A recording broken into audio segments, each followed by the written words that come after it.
أعوذ بالله من الشيطان اللعين الرجيم بسم الله الرحمن الرحيم الحمد لله رب العالمين وصلى الله على محمد وآل بيته الطيبين الطاهرين لا سيما بقية الله في الأرضين صاحب العصر والزمان روحي وأرواح العالمين بتراب مقدمه الفداء. السلام عليكم ورحمة الله وبركاته، وتقبل الله صيامكم وقيامكم وأعمالكم في هذا الشهر الشريف. Before we continue with our discussion, few points I want to add to the Quran in this month, just so we can approach the Quran differently.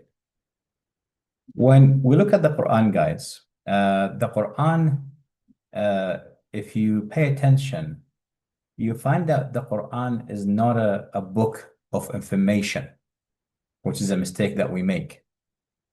If you look at the Quran, you see that the Quran does not talk about people, personalities, places, stuff like that.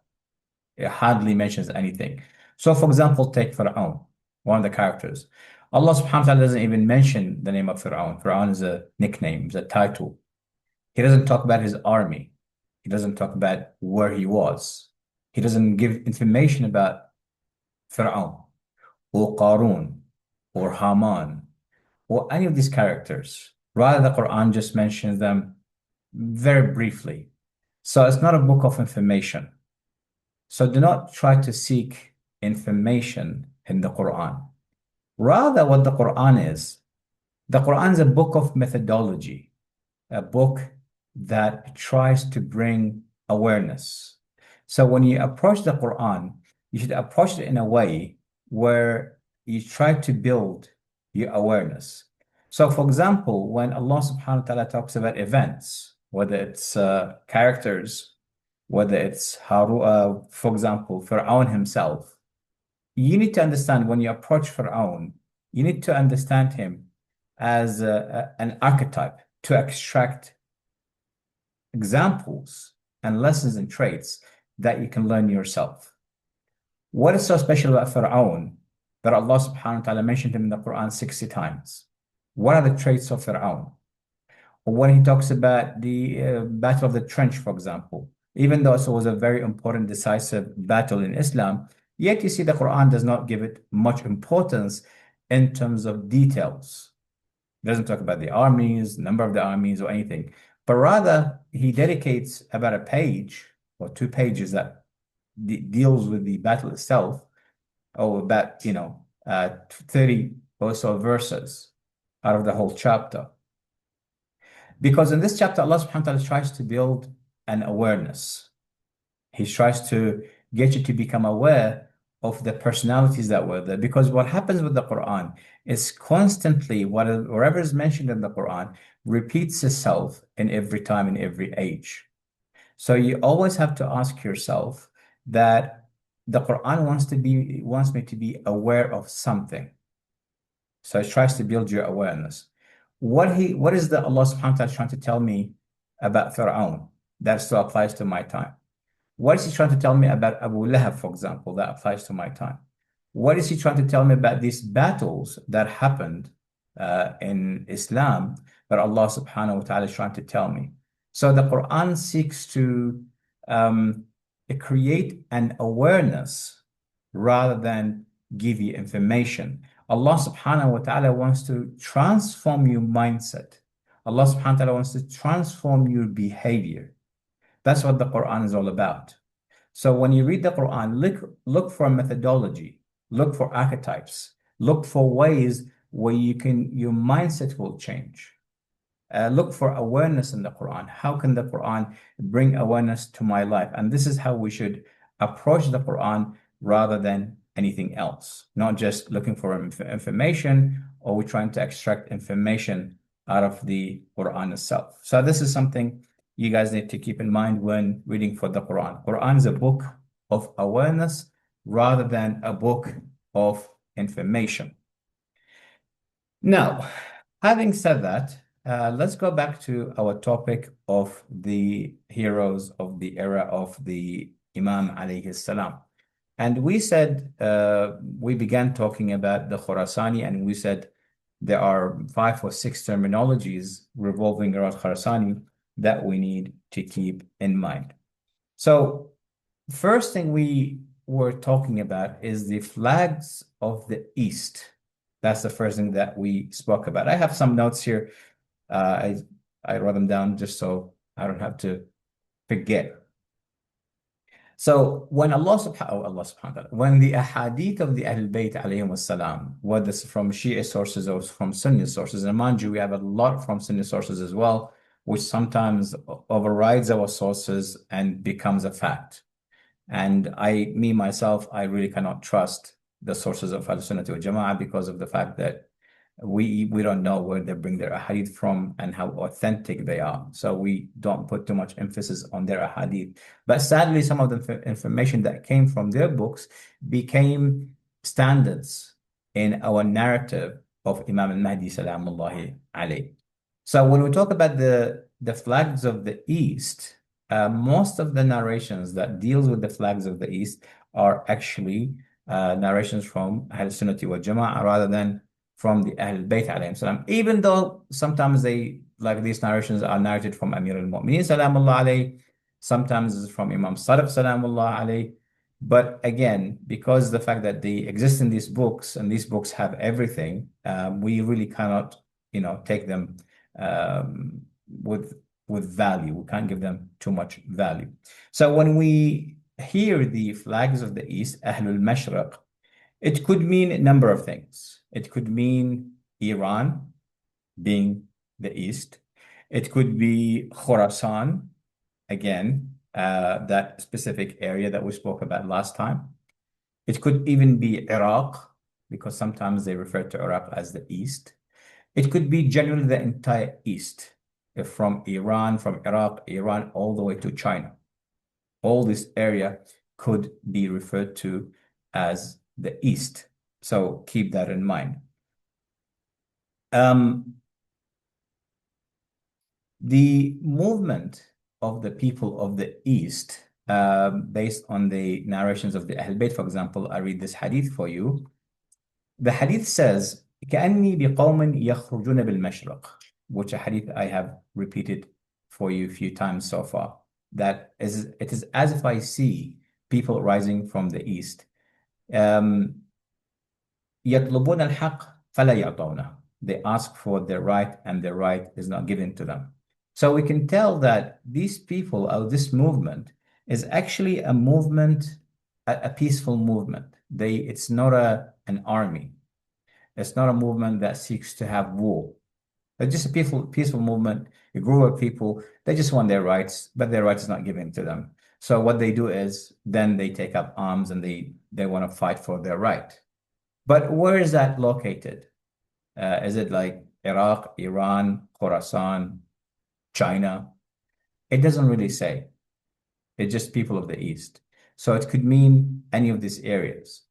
But as time goes by, it kind of shrinks itself to Iran or Afghanistan to say, I would say these two countries that this applies to the most. Now, so I'm not going to talk more about the people of the East or the flags of the East. Now, let's go back to the Khorasani. So the Khorasani, also he's a personality or a person that he is related to the flags of the East. So there's a relationship between the Khorasani himself and the flags of the East. So there's a connection between them. And when the Khorasani happens, there are some number of similarities between the Khorasani and Banu al-Abbas and Banu Umayyah. So Banu Umayyah, the Umayyad dynasty, their fall was by the Abbasid dynasty and was led by Abu Muslim al-Khorasani. Abu Muslim al-Khorasani, he came from Khorasan itself, and he came with black flags. And when he did that, people back in that time, they assumed that he is the Khorasani and that this movement is the movement of Imam Mahdi, and therefore Abu Ja'far al-Mansur, he acclaimed to be the Mahdi because they go, and even the Nas al-Zakiyah, one of the sons of Imam al-Hasan al-Mujtaba got killed, and they refer to him as Nafs al-Zakiyya. So they put signs themselves to cook this dhuhur themselves. But obviously didn't work out. And you see that notion keeps repeating itself. So the Khorasani, so Banu Abbas, they started with the downfall of Banu Umayyah. This is the first Khorasani, which is Abu Muslim al-Khorasani. The second Khorasani that will come at the time of Dhuhur of the Imam alayhi salam, he also going to have a problem with Banu Umayyah, because the Sufyani movement, based on the Ahlul Bayt and their hadith, they say that the Sufyani is from the lineage of Banu Umayyah. And you guys have seen even now when that Julani, when he took over Syria and they came back, they were giving slogans that saying Banu Umayyah are back. And they were even saying, there's a clip on YouTube in Arabic where there's a Shia guy, he debates people. A Sunni called him from Syria. And the guy said to him, the Syrian guy said to him, if Imam Hussein comes back, we will kill him. We'll kill him many times over. We'll kill Imam Hussein. And he said to him, why? He said, because Hussein he was seeking to create division within the Muslim, therefore we're going to kill him. It doesn't matter how many times he appears. And when the guy trying to say to him, said to him, do you believe in the Prophet? He's like, yeah, of course. He's like, would you? He said to him, if the Prophet right now comes to you and tells you that Hussein is right, what would you do? He said to him, I will not listen to the Prophet. I will still kill Hussein ibn Ali. And we're talking about now. We're not talking about 1,000 years ago. So Bani Umayyah now, they have this hatred for the Ahlul Bayt alayhim as-salam. They have hatred for Imam Hussein salamullahi alayh. And they say we are Bani Umayyah. Literally, they're saying we are Bani Umayyah. They're not hiding it. So when the Khorasani comes, in the same way that the first Khorasani was fighting, he fought the Bani Umayyah and the downfall, even though his movement wasn't a right movement, not for the right purposes. But the second one, he also, the same thing is going to repeat itself, and he's going to fight Bani Umayyah as well.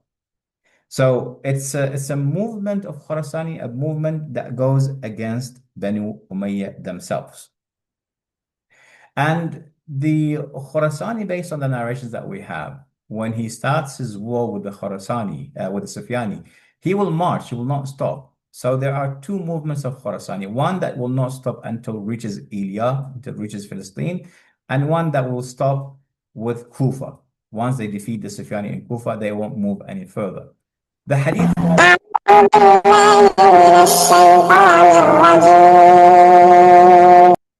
Okay.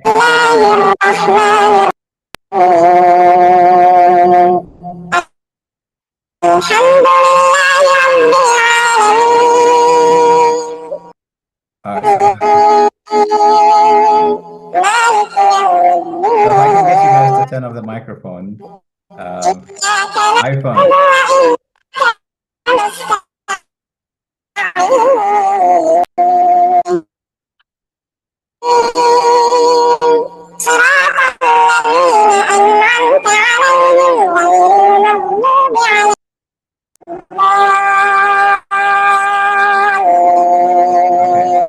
Okay, Miss iPhone, please switch that off.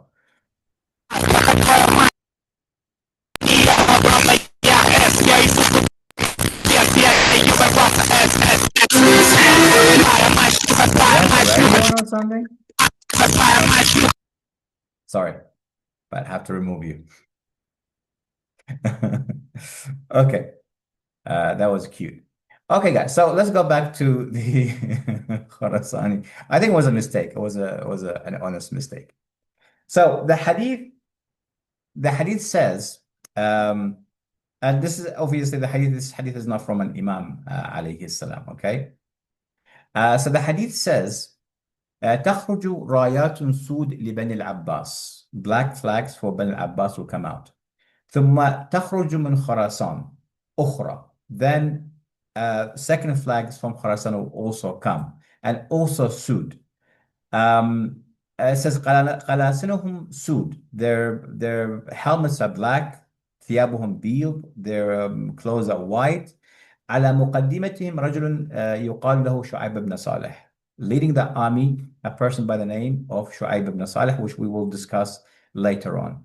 And he says, uh, it says, يهزمون أصحاب السفياني حتى ينزل بيت المقدس. So this is the first Ben al-Abbas, or the Khorasani, basically. He will march all the way to Palestine. And once he gets there, then obviously he will be killed, as we said previously. Now, when we talk about the second one, he says, وَيَظْهَرُ بِخَرَسَانِ قَوْمٌ يَدْعُونَ إِلَى الْمَهْدِ. While the second one, they don't have a problem with Bani Umayyah. They have a problem, not problem, but they're trying to seek the emergence of Imam Al-Mahdi alayhi as-salam. Okay? So now let's go more in detail of this Khorasani person. Now, first, when we talk about the Khorasani, we have to locate his geographical location. Based on the hadith that we have, it has the Ahlul Bayt alayhim salam, they have given us number of locations. One, they say Rajulun min Ali Muhammad, because we know he's a Hashimite, we know he's a Sayyid. That's the obvious. So one narration says يخرج من المشرق. He comes from the east.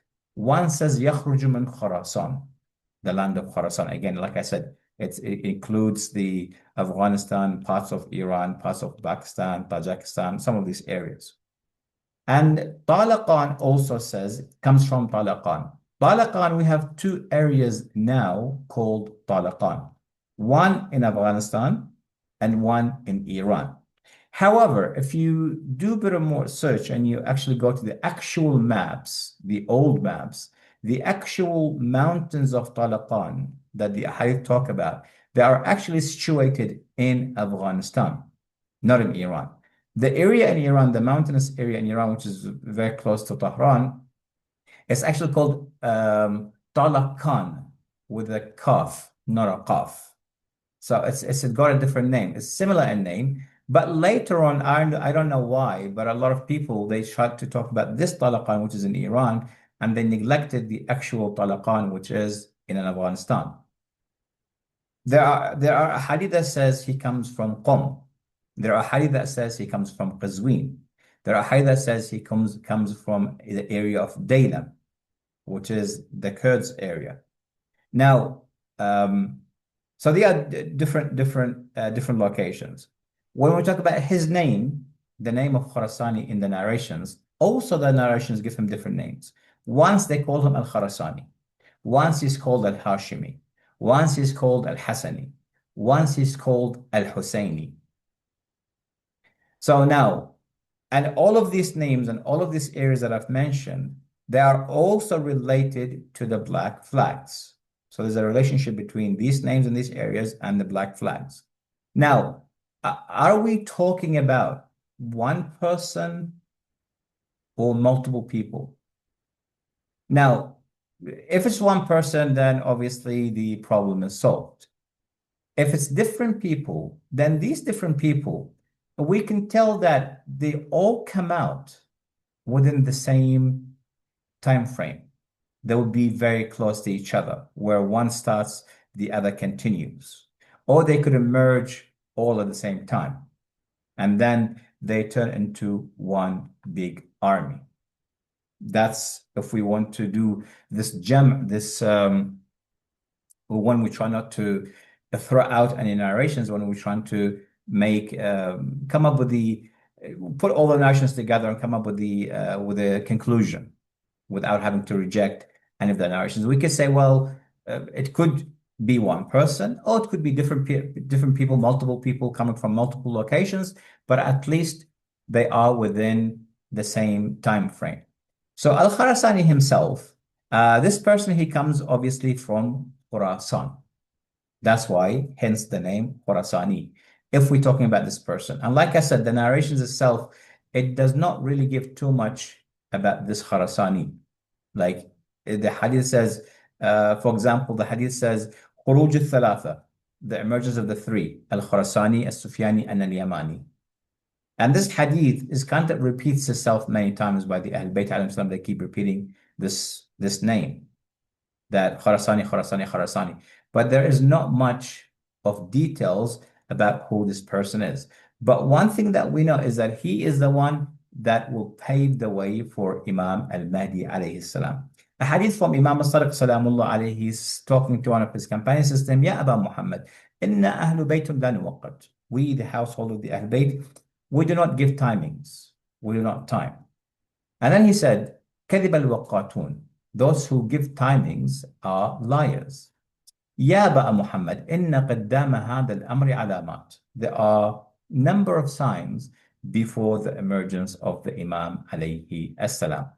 أولهن النداء. The first is the call in the month of Ramadan. Then he says خروج السفياني, the emergence of Sufyani, وخروج الخراساني, and the emergence of Khorasani, وقتل النفس الزكية. So he was added to the five, I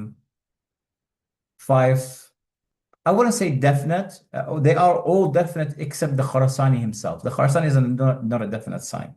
But I don't know why he keeps coming up with the signs that are definite, that they must happen, compulsory for Buhur. But the Khorasani himself is not a definite sign. But even though he keeps coming up in these narrations. Why? I don't know. And sometimes when you look at the narrations, you see that sometimes the Yamani gets replaced with the Khorasani.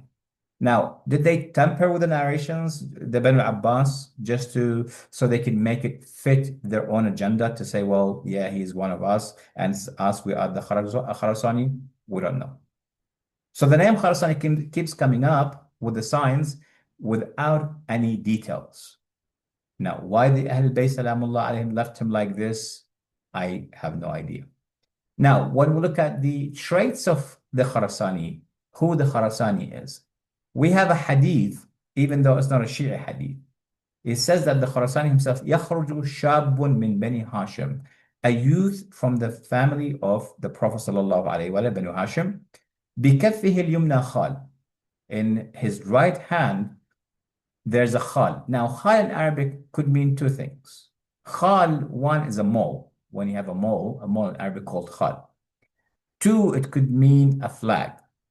Three, it could mean khalal. There's a problem with his hand. And that's why a lot of people say it's Ali Khamenei, because his right hand has a problem, because he was holding the microphone and blew up in his hand. So people say, well, it's sin. The only problem with this narration is that it's actually not a Shia narration. So we really cannot use it for face value, but at least it describes him of being a youth, of being a young person. So if we're looking for anyone, he has to be a young person. So first, he's from the area of Khorasan. That's why he's called Khorasani. Second, he is from the household of the Prophet sallallahu alaihi wasallam. He's a Sayyid. And three, he comes with black flags. And like I said, with the problem with the black flags is that now we don't have anyone have his black flags. There's only one person who has black flags, which I'm not at liberty to say. So with black flags also, there's a hadith that says, when the black flags come out, the people of the East and the West, they will curse that black flag. Why? The hadith says because of what they're going to face from these black flags. So it is as if these black flags has appeared prior. People have seen these black flags. People curse these black flags and they come back. Now, the most recent black flags that we had that they were cursed by people in the East and the West are actually the flag of ISIS. Because ISIS have that black flag says in La ilaha illallah Muhammad Rasulullah. Now, we know, you and I, we know very well that ISIS was a creation of the CIA, Mossad, and the Western powers. They came up with the ISIS. Why did they give them black flags? What's the reason they made the flag black with La ilaha illallah Muhammad Rasulullah, which is the flag of Rasulullah himself? That's the banner the Prophet used to carry at war. Because they do understand that at the end of times, when the Khorasani comes, he's going to come with a black flag. So People now already know what that black flag represents. So anyone that's going to come out at the end of times carrying the same black flag, people are not going to join him. Rather, be people going to be cursing him. And they're going to say, okay, we know the drill, we know what happened, and you guys are not on the right track. And mind you, this is pretty much, we're going to say ourselves, maybe. We're going to say ourselves. Now, in the comments, someone says, is the Afghans. Now, Afghans, the Taliban themselves right now, I think their flag is white. It's not black. They don't have black flag. Their flags are white. So again, when this black flag comes out from Khorasan, you have to be very careful not to go against it in the same way that the flags of Yemen, the Yemeni will come out. So we have to be very careful. Now, moving on, these flags of Khorasani, he marches, so he will meet the Sufyani in Kufa. Once the Sufyani emerges, he will march his armies to Iraq. He will go all the way to Baghdad and he will make his way to Kufa and he will start to slaughter all the Shia in Kufa, or at least those who oppose him, because a lot of the Shia in Kufa, they will support him for some reason. Once the Khorasani sees that movement, we also have narration that says he actually might come to some of the lands of Iran, like the Ahwaz area, which is on the border of Iraq and Iran. And then that the Khorasani will march with his armies and he will come to defeat the Sufyani. The Riwayah says from Amir al-Mu'mineen Salamullah alayhi, يَلْتَقُ السُّفْيَانِ وَالرَّايَةُ السُّودِ. The flags of Sufyani and the black flags will meet. فِيهِمْ شَابٌ مِّن بَنِي هاشم. Again, there is a youth from Banu Hashim. فِي كَفِّهِ الْيُسْرَى خَالٍ. Now, this narration says in his left hand. The narration that I read before, it says the right hand. Now, it doesn't matter which hand, but we know at least one of his hands is going to be carrying either a flag or it has a mole or it has a problem in his hand. But at least we know he's a young person. على مقدمته رجل من بني تميم, which is Shu'aib ibn Salih, is going to be the commander of his army. A hadith again from Amir al-Mu'mineen Salamullah alayhi, he says, تخرج رايات سود تقاتل السفياني. Black flags will come out fighting the Sufyani. فيهم شاب من بني هاشم. في كتفه اليسرى خال. Now it says in his left shoulder. And again with Shu'aib ibn Salih. So there are different narrations that when describing this personality, it gives you different ways of looking at this character. So there is not a specific one hadith that you can determine who this guy is. But to say the least, we know that he's going to emerge from Khorasan. He's a Sayyid, he's a young man, a young boy. And I will end with this young boy because my time is up. Guys, keep in mind, the majority of the companions of Imam Mahdi alayhi salam and the leaders of Imam Mahdi alayhi salam, they're going to be young people. They're going to be young. If I had to guess their ages, it would be between 13 to 25. Maximum 30, max. The hadith says the old people in the army of the Imam are like salt in food, just enough to make the food eatable, not more. So all the young people who are out there listening, you have a chance that you can also join the Imam Salamullah alayhi and the army of the Imam alayhi salam, because the majority are going to be young people. So inshallah, tomorrow I'm going to go and tomorrow I don't think we have a class tomorrow. Next time I will see you guys. We're going to talk about the movement of Khorasani and how his movement going to initiate and how his movement going to start and how he's going to go to Kufa, and then he's going to have the encounter with Imam al-Mahdi alayhi as-salam. And we still haven't discussed the Hassani, the Husseini aspect. Now we're just saying it's the Khorasani. Okay, guys? So just keep that in mind. So that's all I have. Let me see some of you guys writing stuff in the Use emergence. What exactly is meant by that? For example, when does that mean? Okay, so when we say emergence, we mean that they appear, they come out, they announce themselves, they become known to people. That's what it means when we say the emergence of the character of Khorasani or the character of Sufyani or even the emergence of the Imam alayhi salam. That's what we mean by that. Mm,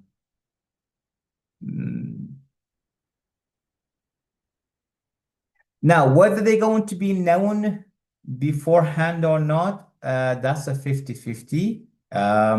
I would assume, based on my own research, that they are known probably to the CIA, not to people. These guys know them very well. But me and you, maybe some of you, those who do a lot of research into the jihadi groups in the Middle East, in Iran and Afghanistan within the last, let's say, 30, 40 years, from Egypt all the way to Afghanistan. And you become familiar with the names, the major players, whether Shia or Sunni, it doesn't make a difference, especially back in the day. You'll come up with you'll get to meet a lot of characters that you never hear about in the news or anywhere else. So you might know some names, and one of these names could pop up. Allahu A'lam. But I'm definitely sure that the CIA, they would know some of these people. Maybe they don't know them. Even the Imam alayhi salam, mind you, we have a hadith that says the Imam Mahdi alayhi salam will be captured by the enemies. They will capture him. He will be imprisoned, but they don't know he's the Imam. But they know that he has something to do with the Imam. He could lead them to the Imam. And the narration says, once they come to realize, okay, having this person defeats the purpose, we might as well kill this guy. And the Imam Salamullah alayhi would use the Ism al-A'zam and he will escape them. This is a scene they made in the series. I'm not sure if you guys seen the series called The Messiah. They only made one season and they canceled it. But a lot of the ahadith of Imam Mahdi alayhi salam were played in that series, The Messiah. They played it very, very well. Even the characters they chose, everything. Where are the hadith? Where is this hadith? Inshallah, I will give you the reference tomorrow. The next time I get to see you guys. So the imprisonment of the Imam alayhi salam is one of the hadith that you never get to hear about because a lot of our ulama, if not all our ulama, they have no idea what it means. See, I keep saying that we have Sunan al-Anbiya. The emphasis, even Imam Mahdi Salamullah alayhi, the book Kamal al-Din wa Tamam al-Ni'am al-Shaykh al-Saduq, it was written by Shaykh al-Saduq by the command of Imam Mahdi alayhi salam. We have two books written by the command of the Imam. One is Kamal al-Din, and the other one, which I have here, and that is Ali, Mikyalul Makarim fi Du'a lil Qa'im. It's about 2 volumes, but it is the most beautiful books you can read in regards to Imam Mahdi alayhi salam. The other one, I'm sure it's in English, but this one, Mikyal al-Makarim, I'm not sure if they have it in English. But these 2 books were written by the command of the Imam. Now, the one that written by the Ghaiba, the Kamal al-Din wa Tamam al-Ni'mah for Shaykh al-Saduq, the Imam Mahdi alayhi salam, he instructed Shaykh al-Saduq to write that book specifically focusing on Sunan al-Anbiya, the similarities between the prophets and Imam Mahdi alayhi salam. And there's a big portion of this hadith the traditions relate Imam al-Mahdi alayhi salam to Yusuf alayhi salam. And the same thing that happened to Yusuf is going to happen to Imam Mahdi alayhi salam, and which is a very beautiful comparison. One of the comparisons that the Imam draw when the person asked the Imam, said to him, what is the similarity between Yusuf and the Imam alayhi salam? And the Imam said to him, one of the similarities, it is what? It is the imprisonment and ghaiba. Because we know Yusuf alayhi salam was imprisoned for 18 or so years, and he was into ghaiba, the fact that no one knew him. So based on that, we do know that the Imam alayhi salam is going to get imprisoned. Now, I asked a lot of ulama myself about this, and they just give me random answers. Or they say, well, imprisonment is ghaiba and ghaiba is imprisonment. I'm like, yeah, you're talking about the Imam here. The Imam is the most eloquent person. He's not going to use two words in the same sentence that means the exact same thing. It doesn't work. This is not how Ahl Bayt work, alayhi salam. Anyway, this is a completely different topic. So inshallah, we will discuss this later once if we have time to cover all the heroes. But these books, you can find them on alislam.org. I think they would have all the Ghaiba books. I think Kamaluddin Tamam Nama is available there. Okay, guys, I overstepped my welcome and my stay. So inshallah, I will see you next time. Keep me in your dua. I'll keep you in mind. Wassalamu alaikum wa rahmatullahi wa barakatuh.